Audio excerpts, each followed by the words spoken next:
এদিকে নারায়ণগঞ্জ জুড়ে গ্যাস সংকট চরম আকার ধারণ করেছে। রাতের শেষ ভাগে কিছুটা গ্যাসের চাপ পাওয়া গেলেও দিনের বেলায় বেশিরভাগ এলাকায় গ্যাসের চাপ থাকে না, ফলে রান্নার সমস্যায় পোহাতে হয় গৃহকর্ত্রীদের। বিস্তারিত জানাতে নারায়ণগঞ্জ থেকে সরাসরি যুক্ত হচ্ছেন প্রতিনিধি হাসান মজুমদার বাবলু, নারায়ণগঞ্জবাসী কতটা ভুগছে গ্যাস সংকটে, কি চিত্র দেখছেন আপনি?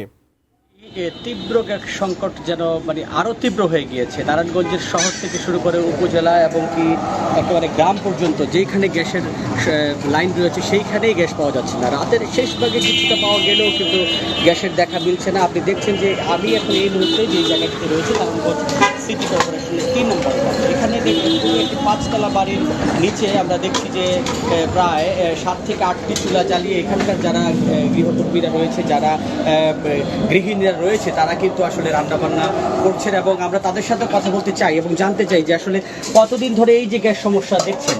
আমাদের এখানে বিগত 5 বছর ধরে এগুলোর সমস্যা হচ্ছে। আমরা এখানে রান্না করি 5 বছর ধরে, রাত্রেও পাই না, দিনেও পাই না। এখন সমস্যা হয়েছে গ্যাসের জন্য। আমরা সবাই কাজ করি, এখন যদি গ্যাস না পাই তাহলে আমরা কিভাবে কাজ করব, রান্না করব? আরেকজন গৃহিণী আছে, একটু জানতে চাই আসলে কি সমস্যায় ভুগছেন এই যে গ্যাস সংকট। বলেন দেখতেছে সরাসরি টিভি চলতেছে। আসলে গ্যাসের যে সংকট আপনি শুনলেন